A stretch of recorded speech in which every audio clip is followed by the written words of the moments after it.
자녀가 부모들의 마음, 아비의 마음을 기쁘게 하는 것은 어떤 것이 있을까요?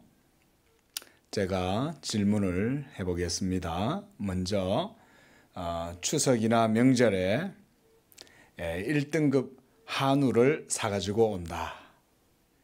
그리고 돈 봉투에 이 금일봉을 넣어서 용돈을 두둑하게 준다.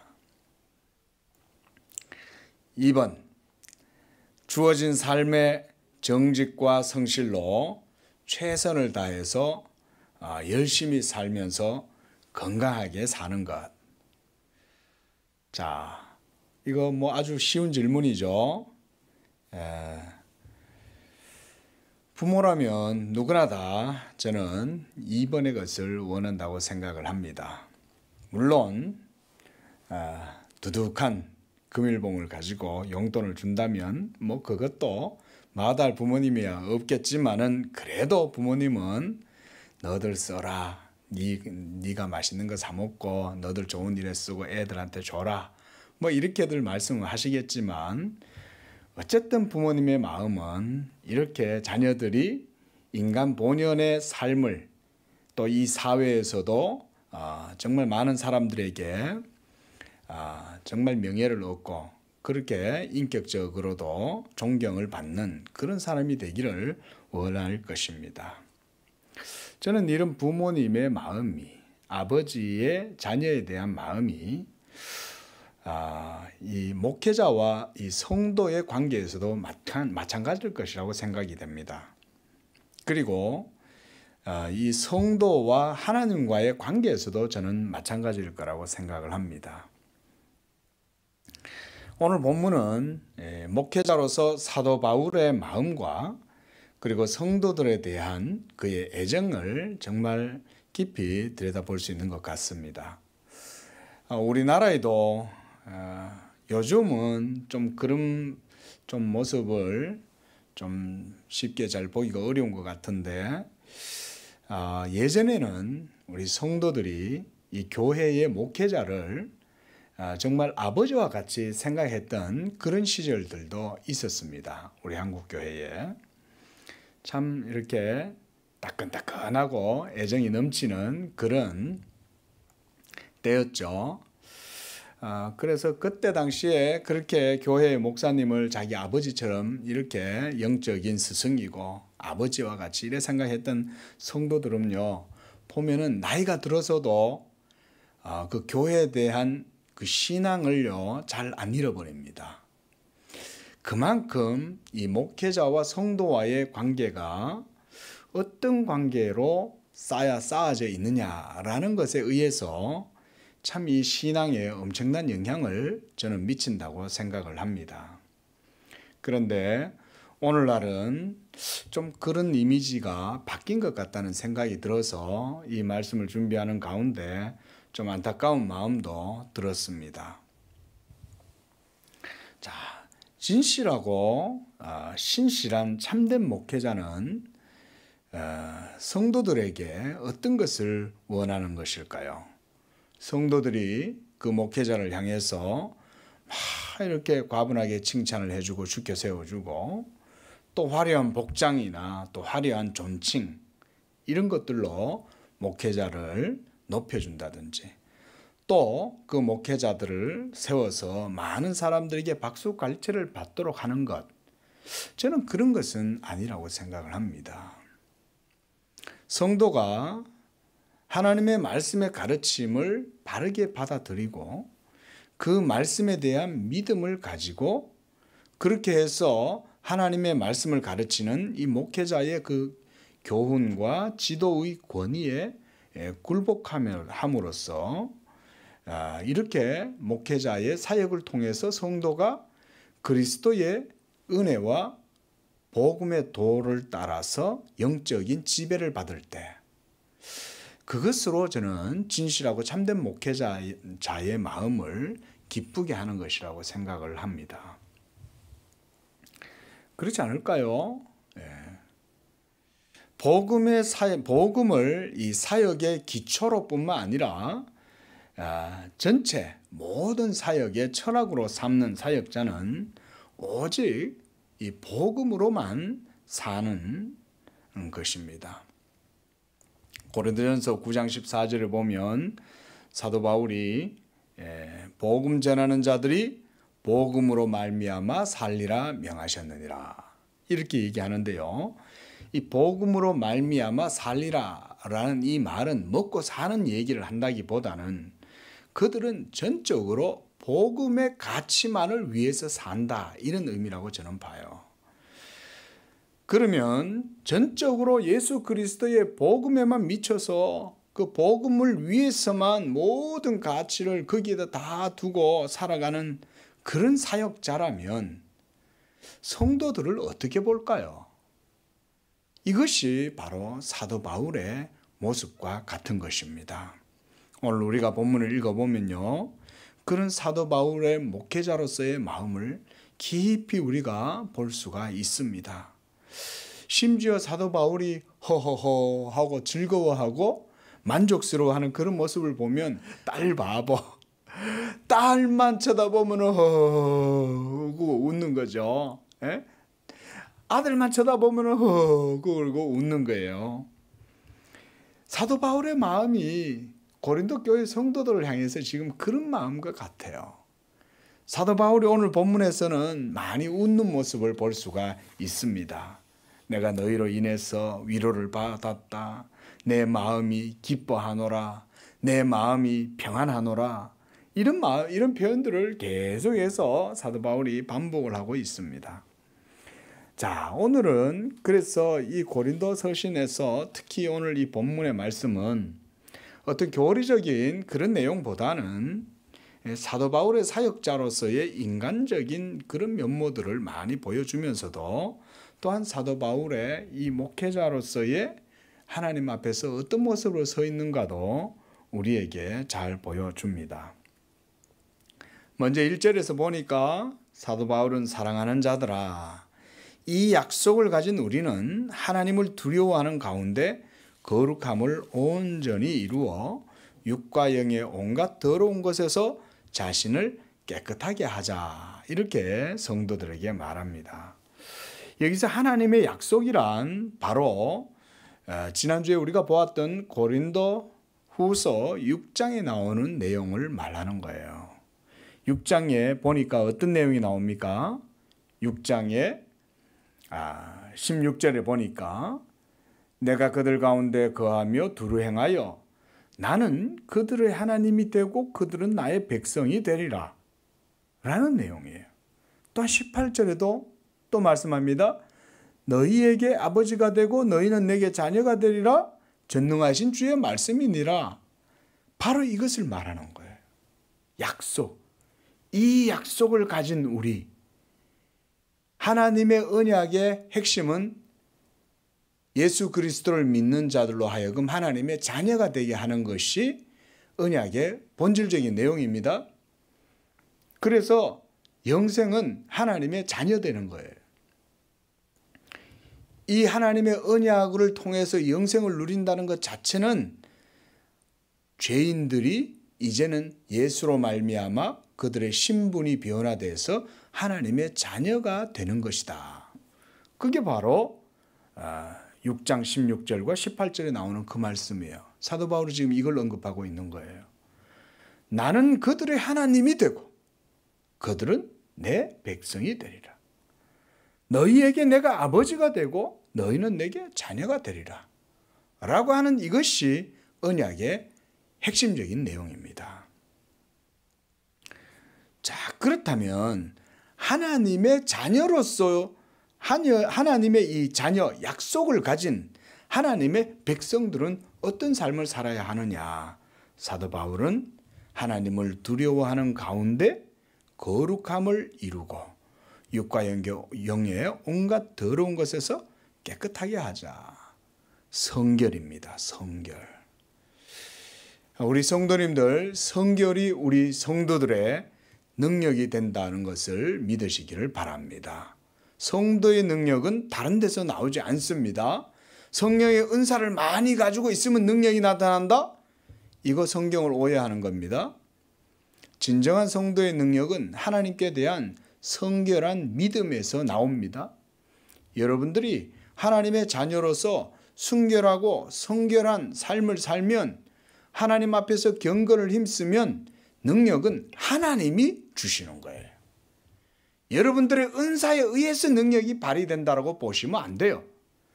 하나님의 은혜가 성결한 여러분들의 삶 가운데 복을 주심으로 그 복이 나타나서 능력이 되는 거예요. 그 복은 무슨 복일까요? 예수 그리스도로 말미암는 복이에요. 그래서 우리가 모든 은사의 원천은 예수 그리스도다, 이렇게 고백을 합니다. 당연히 예수를 믿는 성도의 능력도 예수 그리스도에게서부터 나오는 것입니다. 그럼에도 불구하고 이 능력은 성도의 성결한 삶에서 나옵니다. 우리가 이것을 굳게 믿어야 됩니다. 우리가 기도를 많이 하면 능력이 나온다? 이때 기도를 많이 한다는 것은 오순절주의자들이나 신비주의자나 은사주의자들이 말하는 그런 기도, 능력 기도가 아니에요. 하나님께 대한 진실한 마음으로 경외함으로 기도하는 것, 순전한 기도, 이런 기도가 능력이 있는 거지. 내가 기도에 시간을 많이 투자하면 투자할수록, 투입하면 투입할수록 능력이 나타나는 거 아닙니다. 성결이 능력이에요. 그 성결은 먼저 하나님을 두려워하는 겁니다. 오늘날 하나님을 두려워함이 없잖아요. 예? 자칭 목사라고 하는 사람이 나서서 하나님 나한테 까불면 죽는다? 이게 여러분 전부 다, 그래서 그 사람을 마치 무슨 대단한 목사인 양 떠받들고 하는데, 그거는 우리 시대의 신앙 정신이 붕괴가 됐다는 걸 스스로 보여주는 거예요. 사람들이 몰라요. 원래 정신 나간 사람들은 자신이 정신 나갔다는 걸 모릅니다. 에? 다 그렇게 매몰돼 가지고 그 사람한테 끌려다니고 전부 다 그 사람 정신에 경도가 돼 가지고 막 휩쓸려 있는데도 분별을 못 하는 거예요. 그러나 하나님을 두려워하는 사람들은 압니다. 저 사람이 정신이 나갔구나. 이렇게 두려워하는 것, 이걸 우리가 페어십, 경외라고 하는 거죠. 이런 경외를 통해서 거룩함을 이루고 모든 더러운 것에서 자신을 깨끗하게 할 때에 바로 이러한 하나님의 언약의 은총, 복을 누리게 되는 것입니다. 2절에 보니까 사도는 또한 마음으로 우리를 영접하라고 말해요. 이게 우리가 바로 앞에서 보았던 6장 13절에 너희 마음을, 우리를 향한 너희의 마음을 넓게 열어라 라고 하는 말과 같습니다. 너희의 마음을 넓혀라. 마음으로 우리를 영접하라, 이 말은 사도 자신과 그리고 사역자들 자신에 대한 그런 마음을 넓히라라는 말보다는 1차적으로는 하나님의 말씀에 대한 믿음으로 받아들이라, 이런 말이죠. 진정으로 하나님을 경외하고 하나님을 믿는다면 하나님의 말씀의 일꾼들인 사도와 모든 사역자들에 대해서, 참된 목회자들에 대해서 마음을 열어서 받아들이라, 이 얘기죠.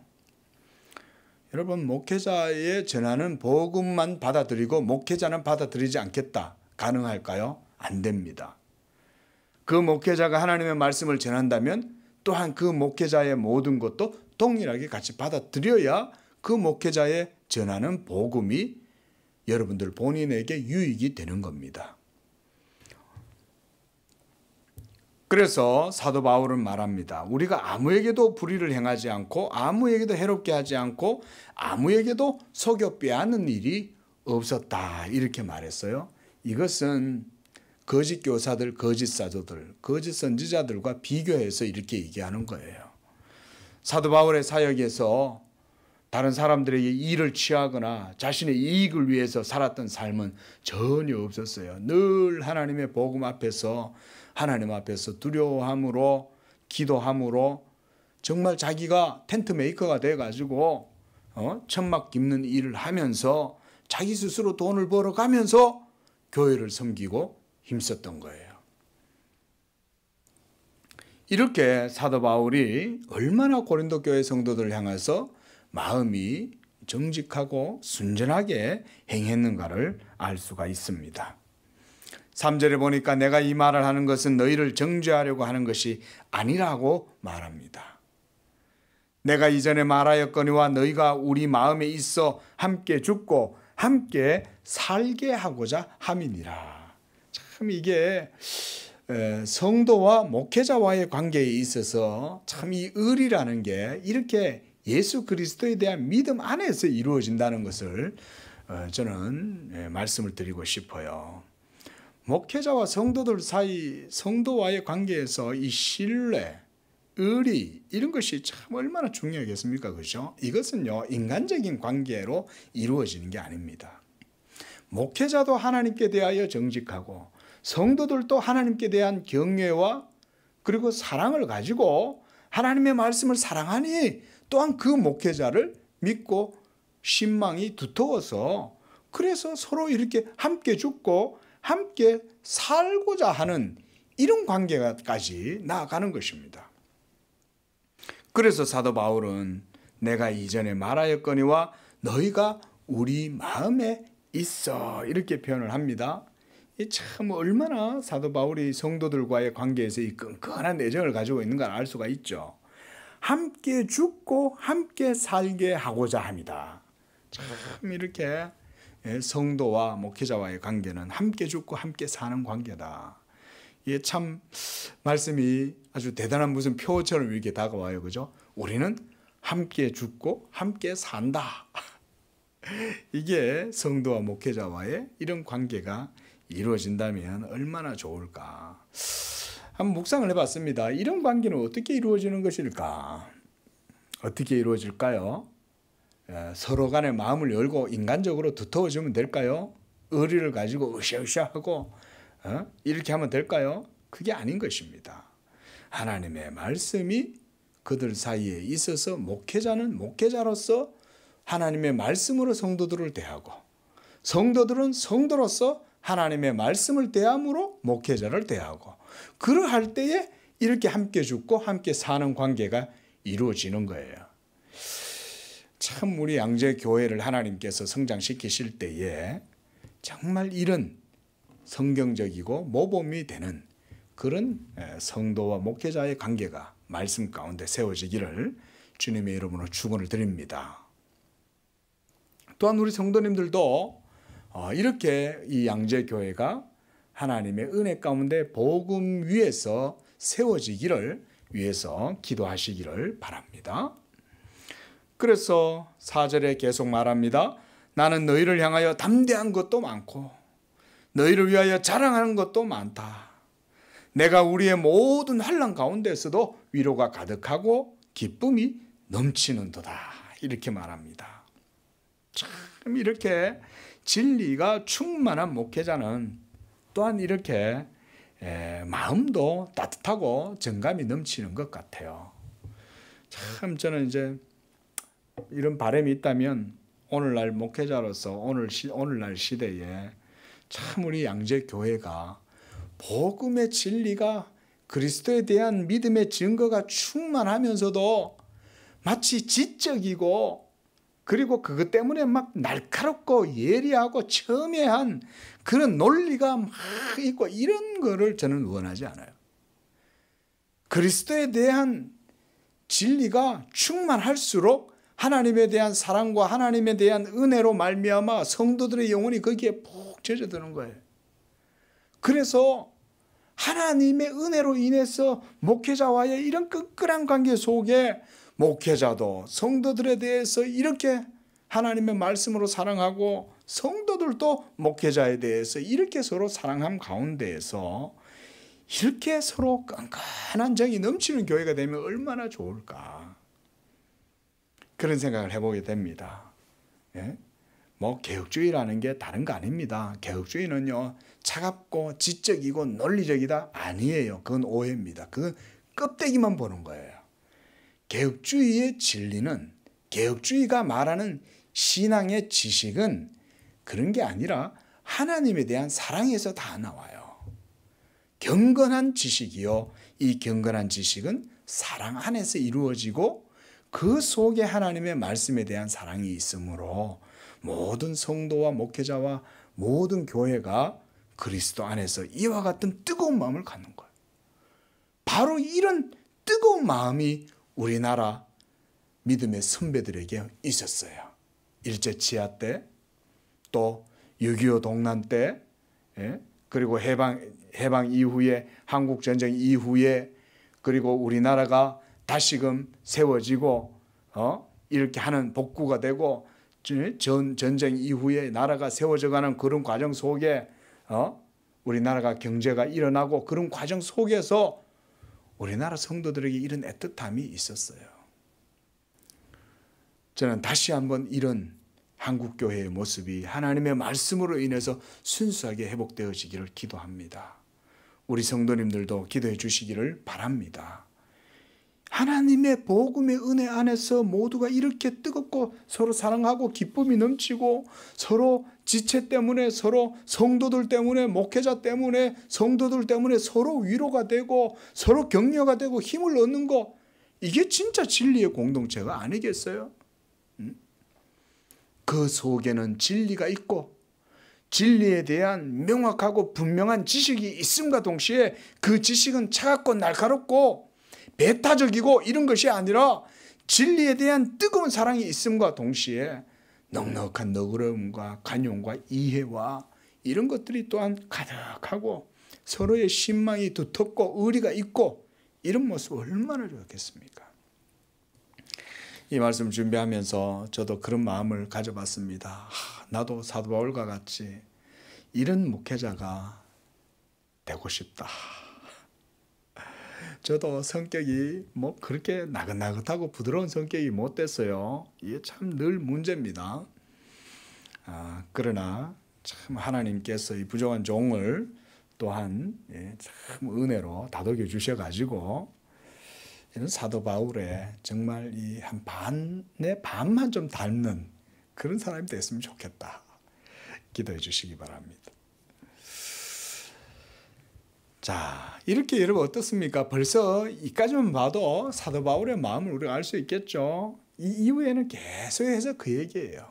오늘 이 7장의 말씀은 우리가 마게도냐에 이르렀을 때에도 우리 육체가 편하지 못하였고 사방으로 환난을 당하고 밖으로 다툼이고 안으로는 두려움이었다. 참, 이 얼마나 힘들었습니까? 그죠? 사도 바울이 이 말을 하는 것은 내가 이랬다 이 말이 아니라 너희를 향해서 내 마음이 이렇게 간절하다 이걸 표현하기 위해서 이런 말을 하는 거예요.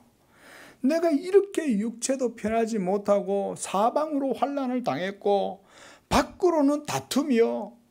무슨 다툼이겠습니까? 이게 이 다툼은 그냥 싸움이 아니라 영적 전쟁을 말하는 겁니다. 진리로 말미암는 전쟁, 적 그리스도의 세력들, 그리스도의 복음의 원수들, 그리스도를 대적하는 세력들이 얼마나 많았습니까?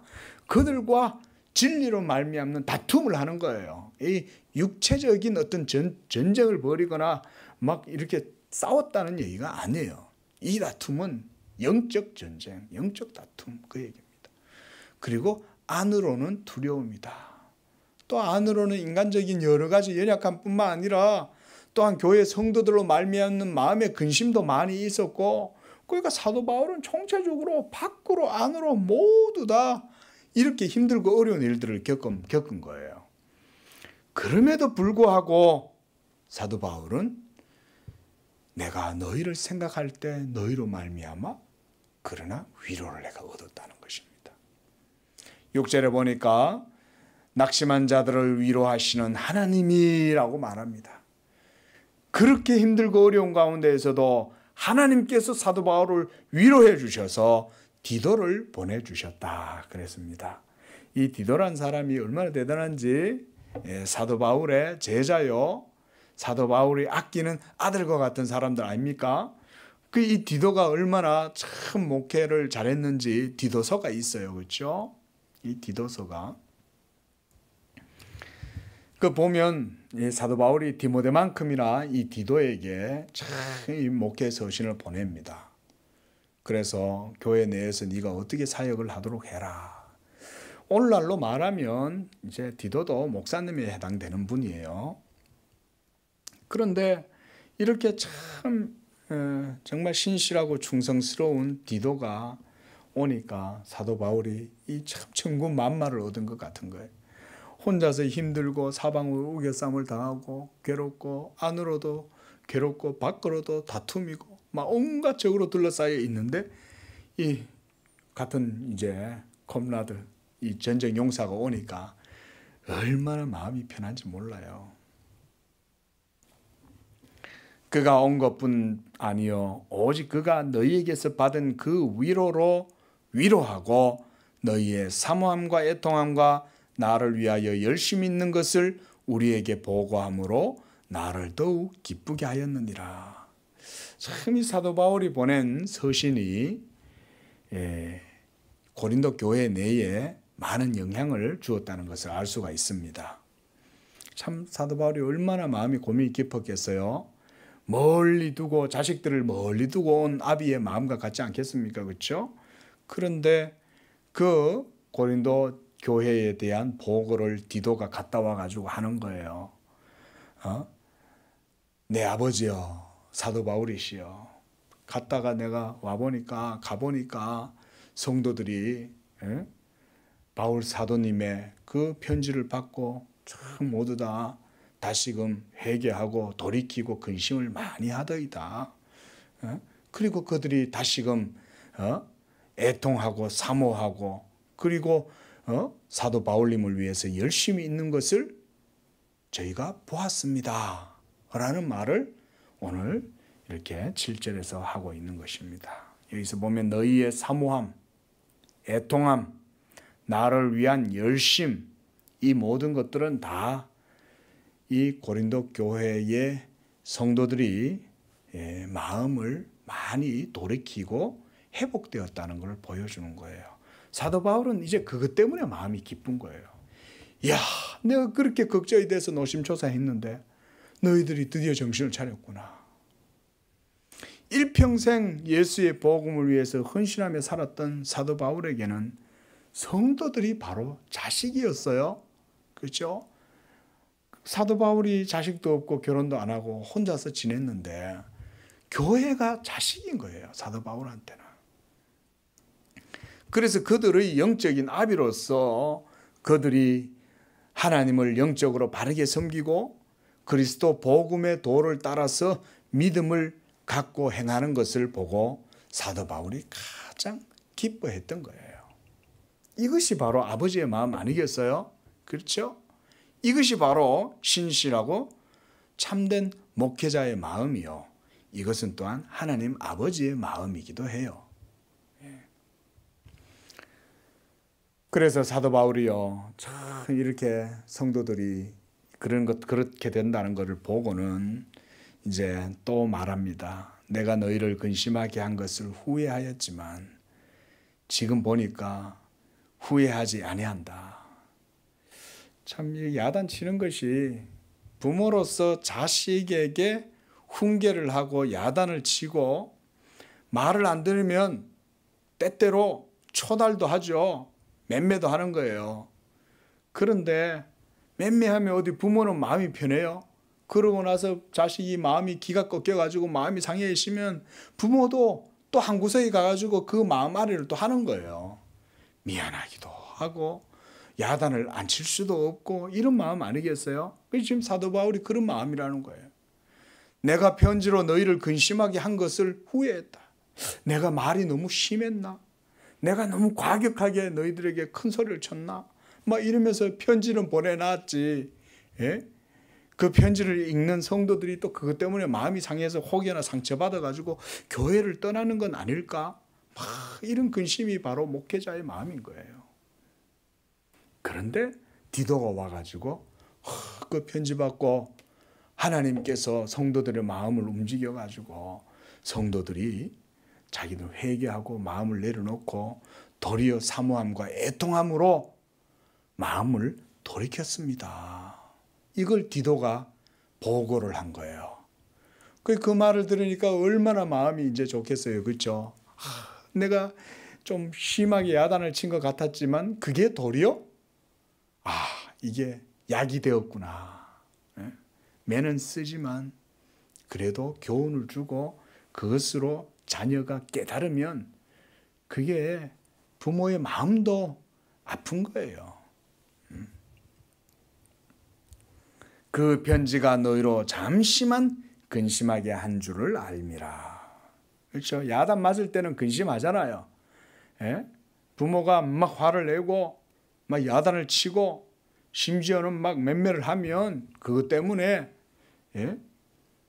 마음이 근심하겠지만 그러나 그 근심은 짧고 그리고 그것으로 인한 교훈과 열매는 오히려 더 큰 거예요. 그래서 이제 사도 바울은요, 지금 이제는 기뻐한다는 거예요.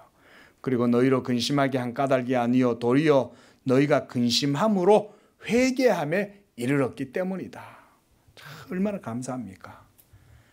이 사도 바울, 하나님께서 사도 바울을 위로해 준 게 이거라는 거예요. 저는 이렇게 보는 거예요. 사도 바울이 훈계를 하고 교훈을 주고 야단을 쳤는데 하나님께서 은혜를 베풀어 주지 아니하시면 어떡할까요? 웃기고 있네. 쥐가 뭐라고? 아니 뭐 여기도 없잖아. 이러면서 도리어 막 거만하게 용렬하게 사도 바울의 권위에 대적하고 이렇게 해서 복음에 순복하지 않는다면 사도 바울의 마음은 더 크게 찢어지듯이 아팠을 거예요.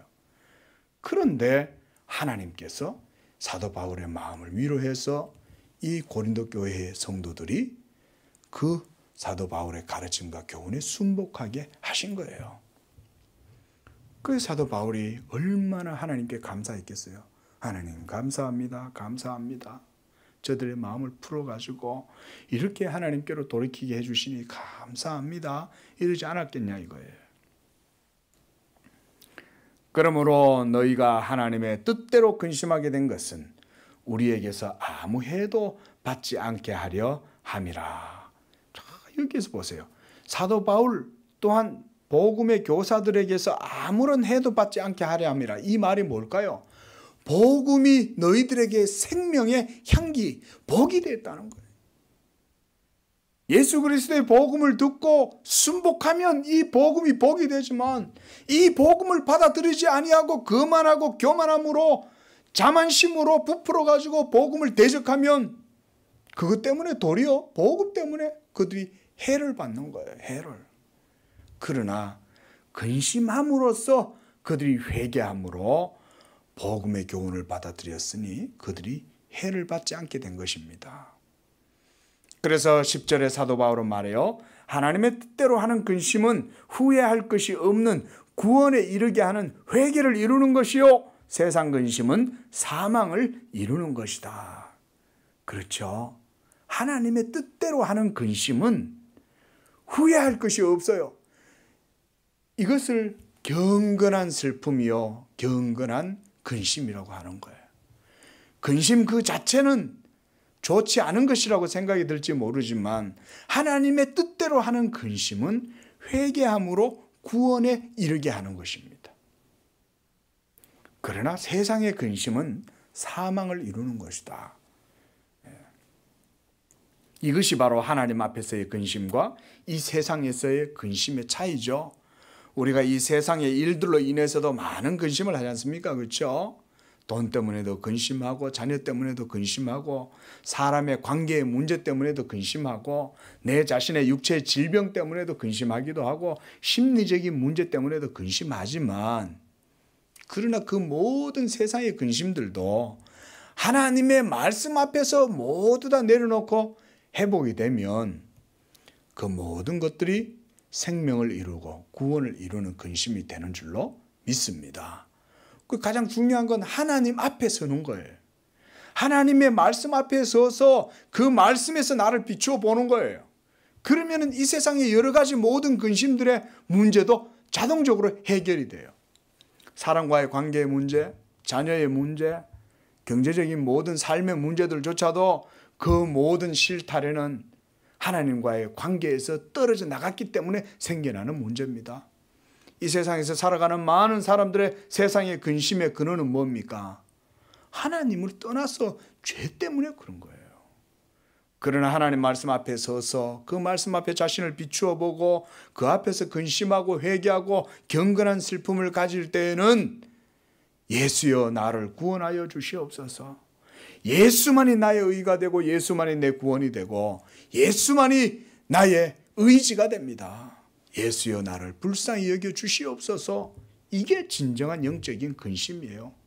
이런 근심을 가지고 있는 사람은 구원을 누리게 되는 것입니다. 회개하지 않고서는 하나님 앞에 나올 수가 없어요. 그렇죠? 그래서 하나님을 두려워하고 떨므로 근심하는 것은 나쁜 게 아니에요. 오늘날 하나님을 너무나 가벼이 봐서 하나님을 마치 어깨동무하고 같이 그냥 걸어다니는 동무처럼 생각해서 하나님을 너무나 친근하게 표현하지만 그 하나님 앞에서 경외함과 두려움은 없다. 그러면요, 하나님을 마치 자기 수준에서 생각을 하는 거예요. 보라, 하나님의 뜻대로 하게 된 이 근심이 너희를 얼마나 간절하게 하며 얼마나 변정하게 하며 얼마나 분하게 하고 얼마나 두렵게 하고 얼마나 사모하게 하며 얼마나 열심히 있게 하고 얼마나 벌하게 하였는가. 자, 여기서 이 말은요, 제가 하나하나 다 설명하지는 않겠습니다. 요약하면 이거예요. 하나님의 뜻대로 너희가 근심을 하게 되니까 그때로부터 영적으로 깨어나게 돼서 간절하게 되고 변정하게 되고, 잘못된 진리나 거짓 교사들이나 이런 비진리에 대해서 분하게 하고, 그리고 또한 하나님께 대해서 바른 두려움을 갖게 하고, 그리고 하나님의 진리에 대해서 사모하게 하고 하나님의 구원에 대해서 열심히 있게 하고, 그래서 얼마나 벌하게 하였는가. 너희가 그 일에 대하여 너희 자신의 깨끗함을 나타내었느니라, 이렇게 말합니다. 여기서 깨끗함을 나타냈다는 말은 예수 그리스도를 믿음으로 회개하여 하나님 앞에서 이제 영적으로 온전한 사람으로 드러났다, 이 말인 거예요. 이게 깨끗함이 드러났다는 얘기는. 그렇잖아요. 예수 그리스도를 믿는다고 하면서도 마음속에 이중적인 마음을 품고 세상의 마음을 품고 있으면 그건 깨끗한 게 아니에요. 그러나 하나님을 두려워함으로 예수 그리스도의 복음의 도만이 온전히 나의 구원이 된다는 것을 믿는 사람, 바로 그런 믿음을 가진 사람만이 하나님 앞에서 일체 자신의 깨끗함을 이렇게 드러내는 거예요.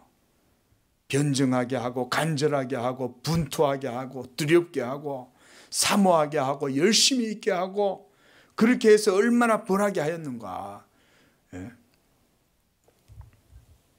그러므로 여러분, 하나님의 교훈 앞에서 우리 자신을 돌아보고 회개하고, 그렇게 함으로 자기 자신에 대해서 미워하게 되고, 그리고 그 죄를 깨달아서 거기서 돌아서게 되면 이로 말미암아 온전한 믿음의 사람으로 세워지는 것입니다. 이게 믿음의 사람의 모습이에요. 그게 바로 11절의 모습입니다. 자, 이렇게 해서 사도 바울은 12절에 내가 너희에게 쓴 것은 그 불의를 행한 자를 위한 것도 아니요 그 불의를 당한 자를 위한 것도 아니요 오직 우리를 위한 너희의 간절함이 하나님 앞에서 나타나게 하려 함이로다. 자, 이 너희의 간절함이 하나님 앞에서 너희에게 나타나게 하려 함이다. 결국은 사도 바울은요, 이렇게 편지를 쓰건 그들을 훈계하든 뭘 하든 간에 이 고린도 교회 성도들을 하나님 앞에 세우는데 가장 주안점을 두었던 거예요. 이게 목회자들의 목표입니다. 사역의 목표. 성도를 하나님 앞에서 세워서 나타나게 하려고. 이것이 바로 이 성도들로 하여금 하나님 앞에서 간절하게 이렇게 세우는 것입니다. 사도 바울은 말합니다. 이로 말미암아 우리가 위로를 받았고 우리가 받은 위로 위에 디도의 기쁨으로 우리가 더욱 많이 기뻐함은 그의 마음이 너희 무리로 말미암아 안심함을 얻었음이라. 이 성도들이 하나님 앞에서 믿음으로 바르게 세워지고 서는 것을 보고 사도 바울이 이렇게 마음의 위로를 얻었다고 말하는 거예요. 이제 14절 말씀입니다. 내가 그에게 너희를 위하여 자랑한 것이 있더라도 부끄럽지 아니하니 우리가 너희에게 이런 말이 다 참된 것 같이 디도 앞에서 우리가 자랑한 것도 참되게 되었도다. 여기에서 이게 부모의 자식 사랑, 자식 자랑이 이런 데서 나오는 거예요. 진짜 고린도 교회 성도들 너무너무 멋있지? 고린도 교회 성도들 정말 사랑스럽지? 예? 그치 디도야? 어때? 내가 그들을 복음으로 낳았어. 내가 그들을 예수 그리스도의 복음으로 양육했어. 어때? 사도 바울이 이렇게 너희를 위하여 자랑한 것들이 있더라도 내가 부끄럽지 않다는 거예요. 예? 만족스럽다는 거예요. 예? 이 부모들이 자식 자랑을 얼마나 좋아합니까? 그렇죠? 사도 바울이 지금 그러고 있는 거예요. 그러니까 이 사도 바울이 지금 고린도 교회 성도들 때문에 막 그런 거예요. 우리 아이 이번에 사법고시 붙었어. 이러면은 시골에 현수막 붙이잖아요. 자랑하잖아요. 그렇죠? 예? 지금 그런 마음이라는 거예요. 사도 바울이. 축, 경축, 홍두깨, 홍길동, 제 몇회 사법고시 합격 이러면은 시골 마을 전체 다 뭐 그 아버지 아이 그냥 뭐 영감님 났다고 전부 다 잔치하고 우리나라도 옛날엔 그랬는데 참 이렇게 사도 바울이요 지금 고린도 교회 성도들로 인해서 이 디도한테 지금 자랑하는 거예요. 내가 그들을 복음으로 낳고 양육했어. 그가 너희 모든 사람들이 두려움과 떨므로 자기를 영접하여 순종한 것을 생각하고 너희를 향하여 그의 심정이 더욱 기뻤으니 내가 범사에 너희를 신뢰하게 된 것을 기뻐하노라. 참, 이게 보세요. 이 디도가 참 고린도 교회에 가서 배척을 당하고 무시를 당한 게 아니라 이 사도 바울의 이 편지와 교훈을 그들에게 전해 주었을 때에 그들이 이 디도를 영접을 하고 그 디도를 두려워하고 떨므로 영접해서 이 디도한테 순종했다는 거예요. 여러분, 하나님의 말씀 전하는 목회자가 그 목회자 자신한테 여러분들이 떠는 게 아닙니다. 궁극적으로는 하나님의 말씀이 그에게 있기 때문에 그 말씀 때문에 여러분들이 목회자에게 순종하시기를 바랍니다. 그리고 그 말씀이 있기 때문에 그래서 목회자한테 순복하는 것은 결국은 하나님한테 하는 것과 같은 거예요. 왜냐하면 하나님이 보시는 거예요. 이 성도가 내 말을 두려워하는구나. 하나님이요 그런 거에 점수를 줘요. 그런 거예요. 여러분 레위 지파 보세요. 모두 다 이스라엘 백성들이 전부 다 범죄하고 타락할 때 레위 지파가 여호와의 진노를 따라서 칼을 빼서 자기의 동족을 살육해요. 그런데 우리가 그걸 인간적으로 보면 동족이 동족을 완전 잔악하게 학살을 했다라고 볼 수 있겠지만 성경은 그렇게 안 봐요. 여호와가 이것으로 인해서 레위 지파를 제사장 지파로 세워버리시는 거예요. 하나님의 말씀을 높이 세우는 것을 하나님이 기뻐하세요. 하나님이 그것 때문에 마음을 시원해 하시는 거예요. 이야, 그래. 너 잘했어. 이렇게 하시는 거예요. 여러분, 목회자는 연약한 인간 정도밖에 안 되지만 그에게 있는 하나님의 말씀 때문에 여러분들이 목회자를 받아들이면 그것으로 말미암아 하나님이 기뻐하시는 것입니다. 그래서 그 목회자의 전하는 복음을 통해서 말씀을 통해서 복을 받게 하시는 게 이 신약의 교회의 하나님의 섭리요 경륜이에요. 그래서 너희를 향하여 그의 심정이 더욱 기뻤다 그랬습니다. 그러니까 이 디도가 마음이 얼마나 좋겠어요. 이렇게 하나님의 말씀을 두려워하고 경외함으로 이 부족한 나를 이렇게까지 영접하고 순종하는데 내가 이들을 위해서 더 기도해야 되겠다. 내가 이들을 위해서 더욱더 하나님 말씀을 열심히 사역을 하고 해야 되겠다. 이런 마음을 가지는 것이죠. 이것이 결국